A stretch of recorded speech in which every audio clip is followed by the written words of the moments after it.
Welcome to Security with Spirits, an Oak Barrel security podcast. I'm Jason. This is Ben. Jonathan. And Tony. We'll tell you what to drink while we tell you why we drink. Hey everybody, and welcome back to Security with Spirits. I'm Jason, and tonight I've actually been out with some vendors, doing the whole whining and dining before the contract signed and all that kind of stuff. And I had a few Balvinis while I was there, and I'm just continuing the party here with the podcast. So that's what I'm drinking tonight. Ben, what you got? I have switched up on my classic malt journey. I'm now on to Talisker. It's a Sky Scotch, which I'm not sure the origination of it, but I know they're fairly new compared to the others. And their flavor is peaty. It's pretty rich, and it's not as robust as I would say your Islays are, but this one does have a little bit of a peaty brininess to it. What are you drinking, Jonathan? Hey, good evening. I popped a bottle of Blue Spot, 7-year-old whiskey, single pot Irish whiskey, and it is just very tasty and got a little bit of a hint of cracked black peppercorn to it. Pretty nice. Tony, what do you got this evening? First, a little behind the scenes info for our loyal listeners. Normally, I post the drink ahead of time so the rest of the crew knows what's coming up. Today, I'm posting it in our Discord in real time so we can get their reaction live. Our signature cocktail for this episode is the Oak Barrel Slice of Life. What do we have? Whoa. Ooh, neat. Holy smokes. So this series has taken us from the early days to further along in our careers. This concoction celebrates that maturing. It's a gelatin shot made from apple cider, rosemary, whiskey, and peach brandy, served as an actual apple slice. Look, you're going to want to see this. So head over to oakbarrelsecurity.com to check it out and get the full recipe with instructions. I had a lot of fun making this, so if you want to see more like this, let us know. How? I'm so glad you asked. You can now leave us a voicemail at 234-201-0707. That's 234-201-0707. Give it a shot, and we'll give you a shout. Very nice. Absolutely astonished. Well done. I'm 100% behind you. Go to the website and check this out. This is incredible. You have outdone yourself, sir. This is I'm going to do this. This is awesome. I mean, I've been trying to keep up and make as many of the drinks as I can, and they've all been fantastic, but wow, this is something else. Wow, that is neat. Yeah, so I have to admit, I've been watching Drink Masters on Netflix, so I took some heavy inspiration from that. But still, it was, like I said, it was a lot of fun doing this. And, looking at the photos, I have a whole new respect for food stylists, because it is very difficult to make an apple look good. You did a great job, though. That looks amazing. I'm usually you guys have thought behind your drinks and everything, and I'm like, yeah, I certainly poured a drink into a glass, and this goes way beyond that. This looks poured amazing. A drink into a glass or a Yahtzee shaker. Tip a bottle up, we're not fancy.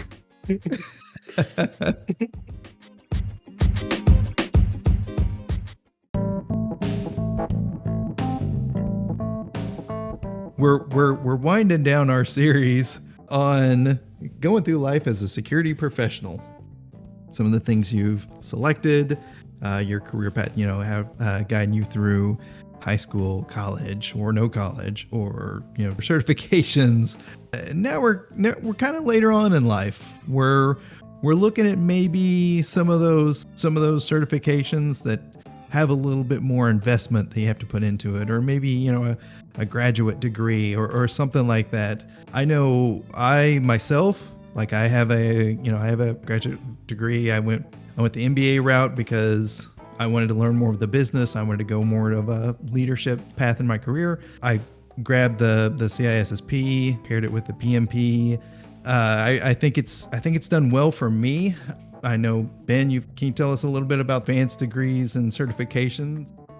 As far as the later career growth, yes, I went the MBA route. I was looking for more into things like finance and how to do comparisons on such in the leadership route, because you can learn a lot and get technical certifications to cover a lot of those bases. But getting leadership generally requires a little more knowledge and a lot of more people skills and things like that. And that's something that I thought the MBA would give me. Trying to pair it with certifications for the rest of your career, you definitely want to look at upper level things like CISSP, and I think PMP is a great one for that finishing touch on a resume, particularly if you are looking for leadership. So that's an interesting suggestion. The PMP. Why do you say that? A big part of leadership is getting things done, and the value of learning how to get things done, learning to plan things out, and to goad and prod your team along, including the vendor or your own personnel, is a very important skill as you get later in your career. Unless you plan on doing everything yourself your whole career, you need to learn how to make other people do stuff. And I think those skills come through in project management and leadership training and things like that.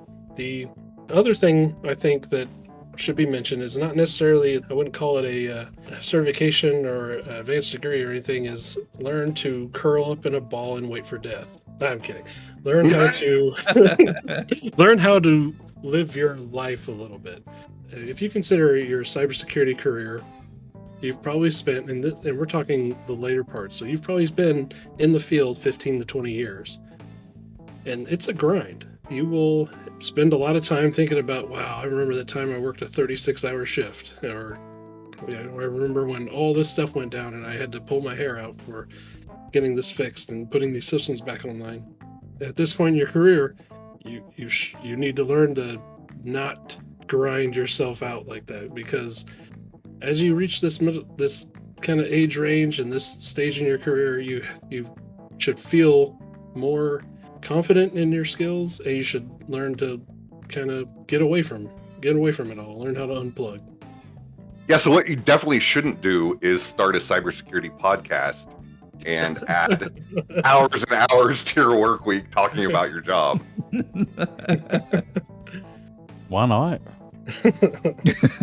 Do what you love and you'll never work a day in your life. I don't know. I put in some pretty hard days, some long days. I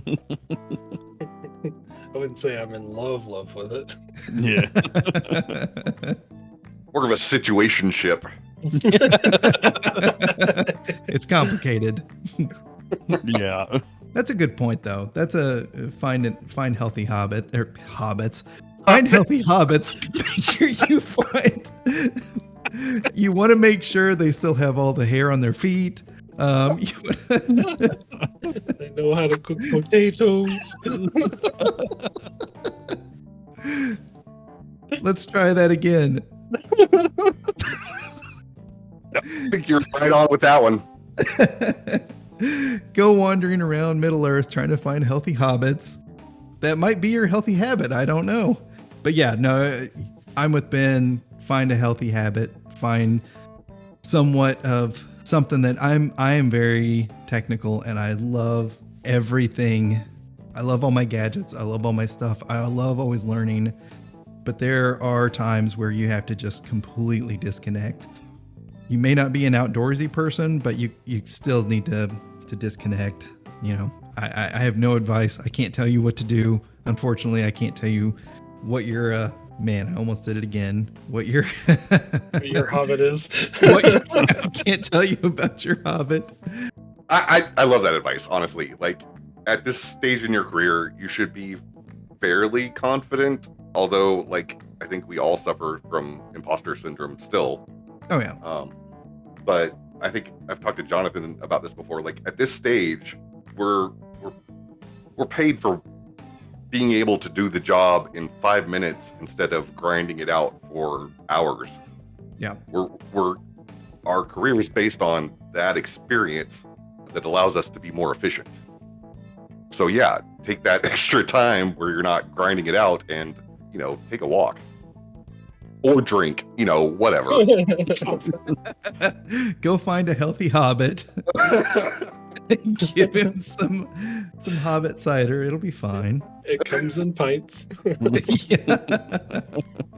We both talked about getting an MBA and looking at leadership skills and things, and then the decision, making the leap into leadership versus staying in the technology arena, probably the biggest career decision you'll make at this point, because it is, you might be looking at your last kind of career change at that point.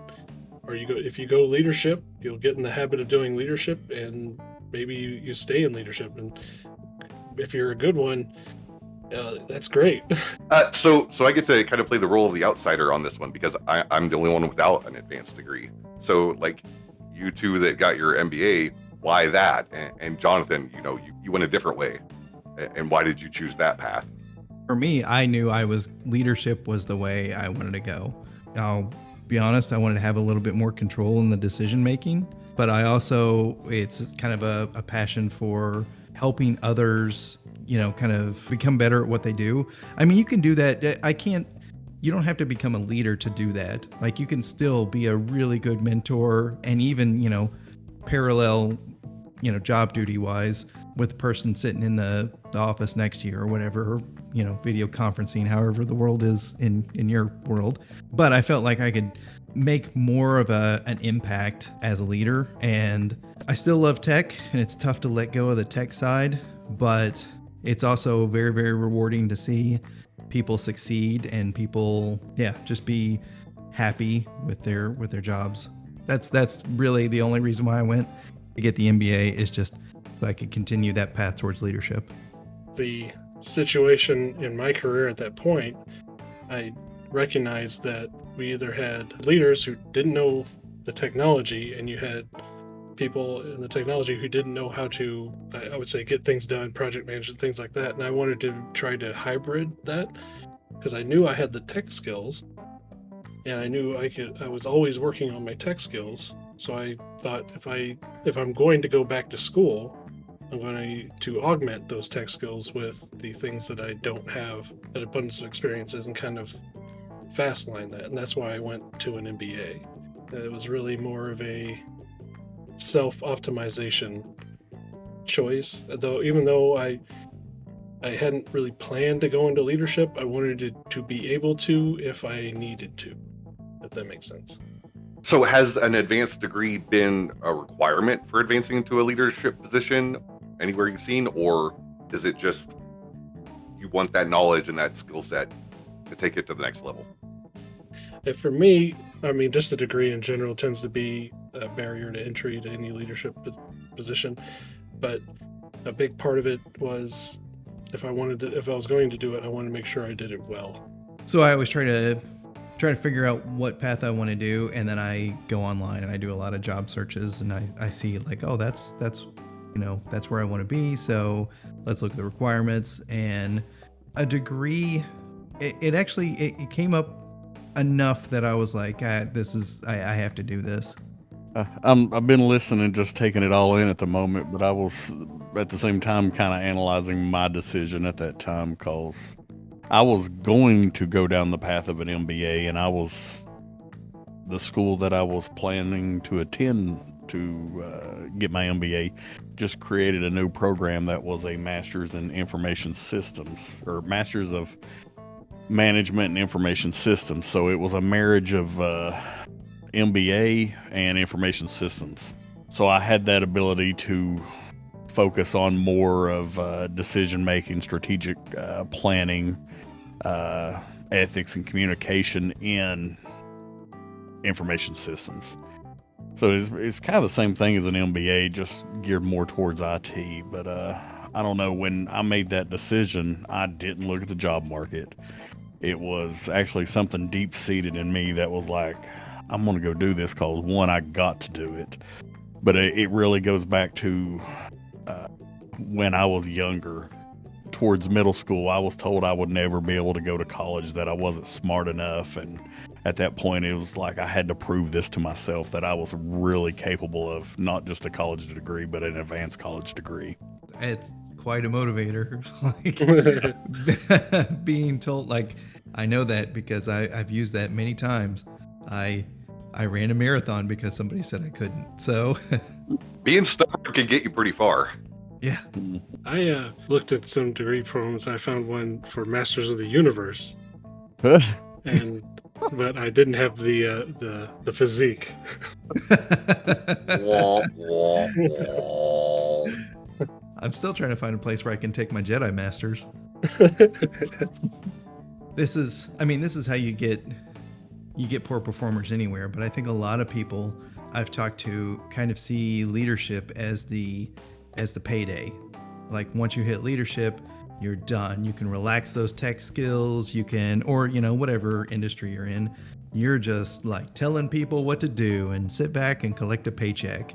And for me, I enjoyed, like, it's still learning. You still have to learn and to work to be good at your job. So there's still learning to do. And so my father, it was late in his career whenever he decided, he's like, you know what? I just don't want to do this anymore. And he made a pretty drastic career change. And I don't think I could, but this has kind of revitalized, I guess, my career, because now I'm like, oh, I have new skills to learn. I have new things to do. I have new, I want to make sure I'm good at this and that, and I want to get better. And so that's the other thing too, is it's kind of put a second wind into my career and give me more things to like entertain me. not to say entertain me, peons. Not to say that I'm like, I certainly didn't hit the end of the road in my tech skills, and I'm like, I know everything. It's just, it's so boring. Let's try something else.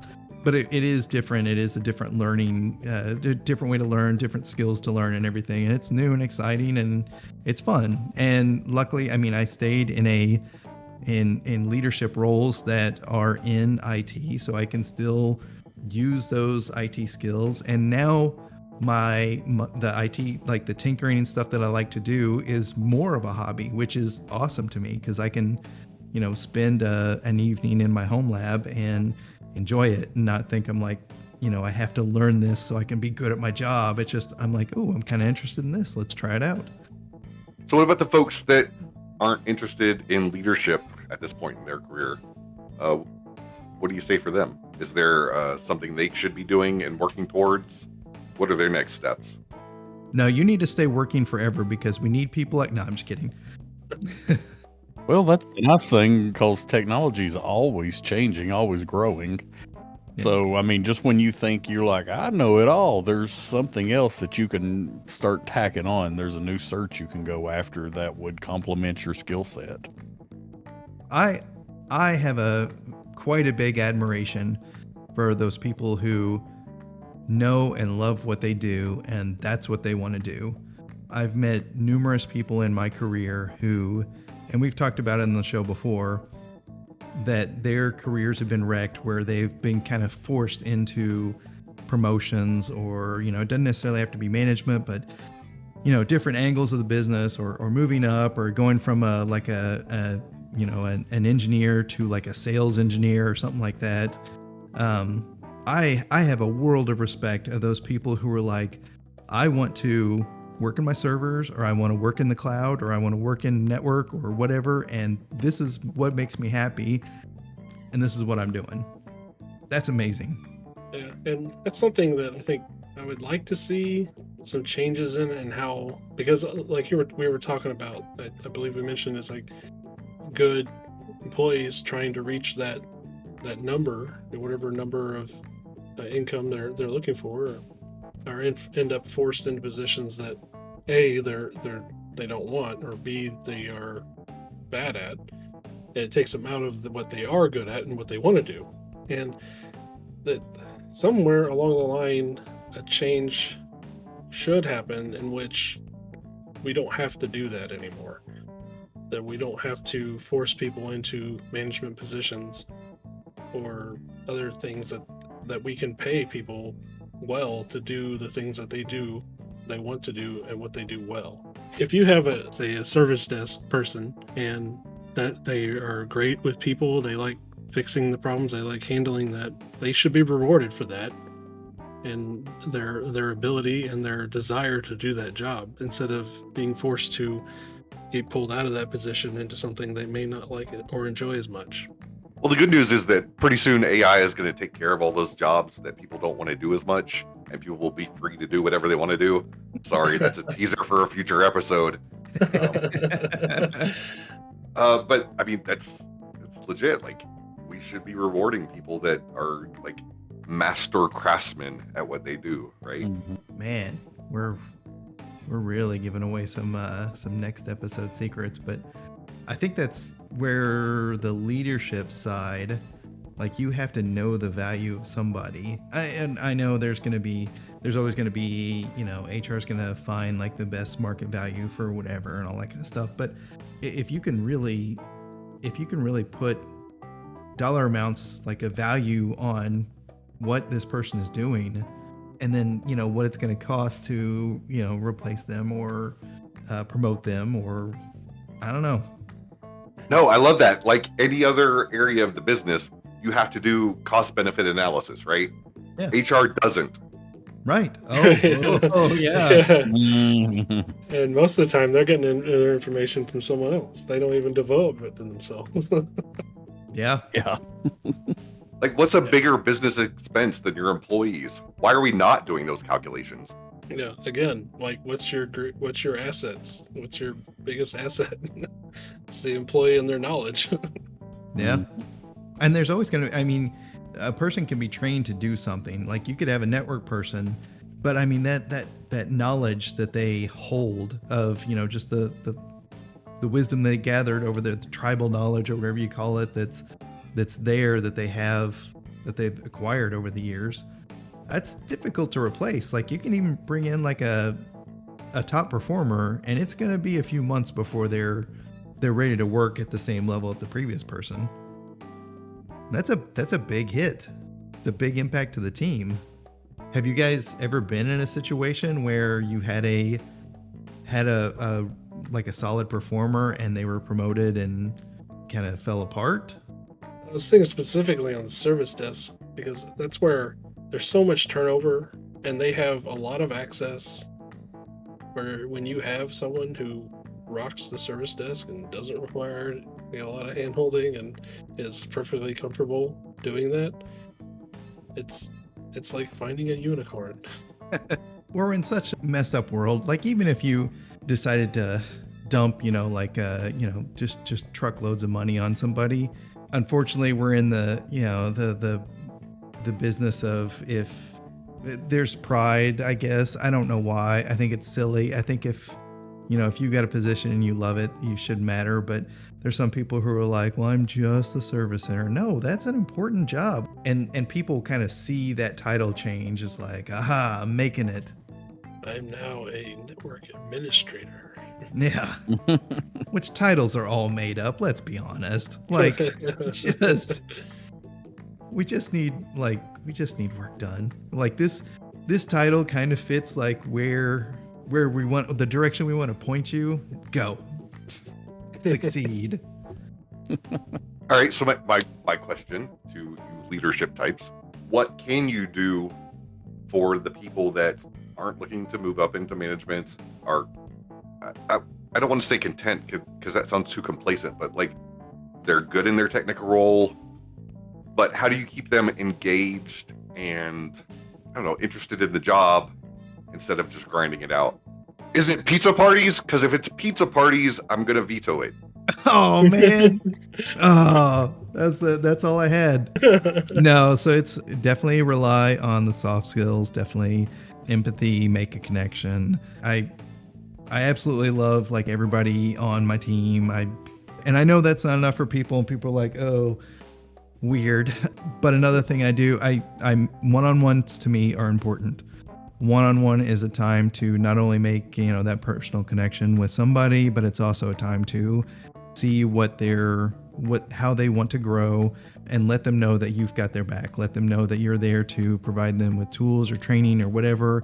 And if they want to, if they're in this position, if they're in X position and they want to get to Y position, then that's my role, is to help them get there. So the other thing that I use to really get people engaged, and this is something, whenever I was going through my path to leadership, I knew pretty early on in my career that leadership is eventually where I wanted to end up. So what I did was I watched all the leaders that, not just mine, not my direct leaders, but maybe, like leaders above them, or maybe leaders, lateral to them or whatever.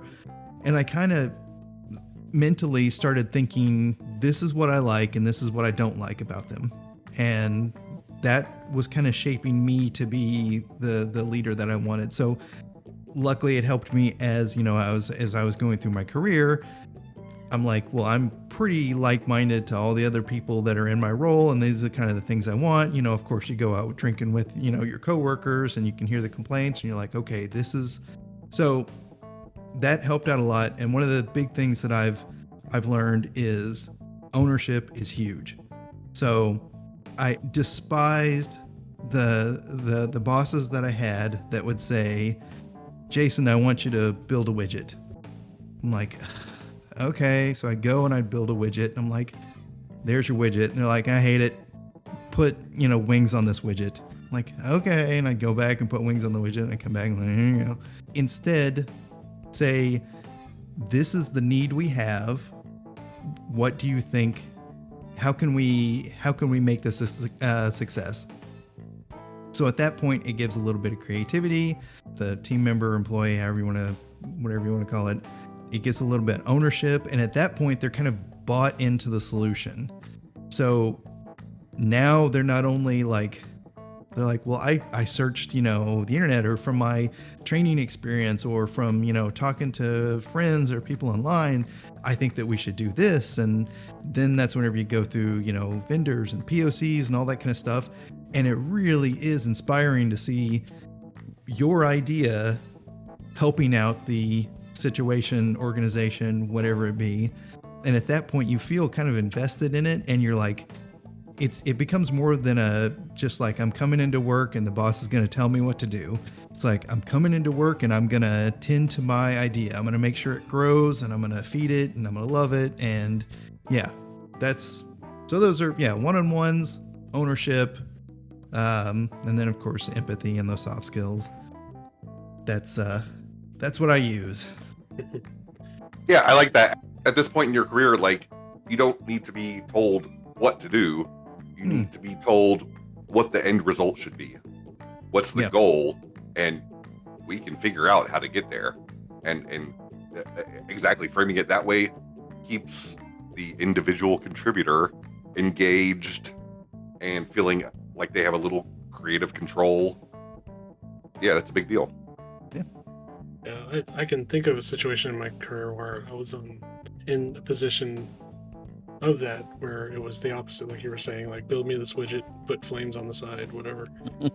And the worst feeling in a career, especially as you get later in your career, is you bring your ideas to the table and none of them are used, or none of them are acknowledged. And having that acknowledgement, that feedback, or that ownership, as you called it, is an important part of investing yourself in your work and what you do. I will say too, the mentorship part of leadership, if you can analyze your employees and see what they're good at, it's worth pointing out and saying, like, you are good at this, you should pursue this, that kind of thing, to help them kind of set their direction. I like that. Jonathan, how about you? What have you used any tools or tactics or mentoring tips? Jedi mind tricks. Some people just call it social engineering, but all right. Manipulate them. Perfect. Yeah. Oh yeah. 100%. No. When you get that feeling, it's called social engineering. I mean, I like looking back and realizing the people who were great leaders in my life, and trying to replicate that and learn through what I've dealt with, good leaders, bad leaders, and just be somebody that's always showing respect and letting that person know that they've got your support 100%, regardless if they're right or wrong, that, you've got their back and you're going to help them. Nice. That support from on top definitely helps. And pizza parties. Again, speaking from the individual contributor's perspective, instead of pizza parties, something that is more motivational is something we've talked about before, is like freedom to go to training and conferences and other types of professional development. Yes. It's a big win for both sides. It keeps me interested, engaged, up to date. And I tell you, every time I come back from a conference or training, I am fired up and inspired and ready to go. So everybody wins in that situation. 100%. I am completely with you on that one, except for whenever, like I used to, and I believe Ben and I were working together at this time. We had a boss that would constantly go to conferences. We had 3 days of just crap ideas that would come out of it, and then about the 4th day starts wearing, and then 5th day, it's like it's all forgotten. Like anything, those first 3 days they're coming back and they're like, we're gonna go to IPv6, and I'm like, what? Like what? And second day, are we there yet? And I'm like, oh, we're almost there. Yep. 3rd day, we're like, we're about there, right? And I was like, oh yeah, just got to flip one more switch. And then Friday comes along and they're bringing out the pizza party. So, but I'm with you. That is something that it re-energizes. Like you go and you're learning all these new, fresh ideas, and there's just so much to. Oh yeah, I do enjoy conferences and training to kind of re-energize work life. That's a really good point.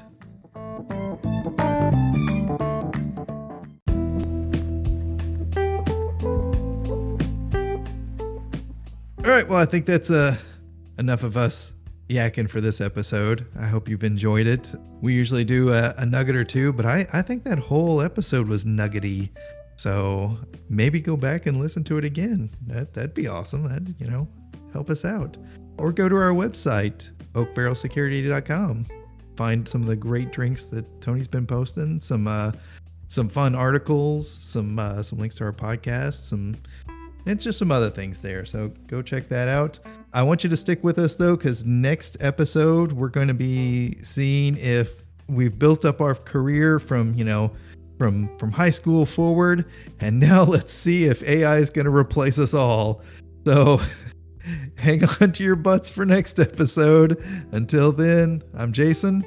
This is Ben. Jonathan. This is Tony. Goodbye.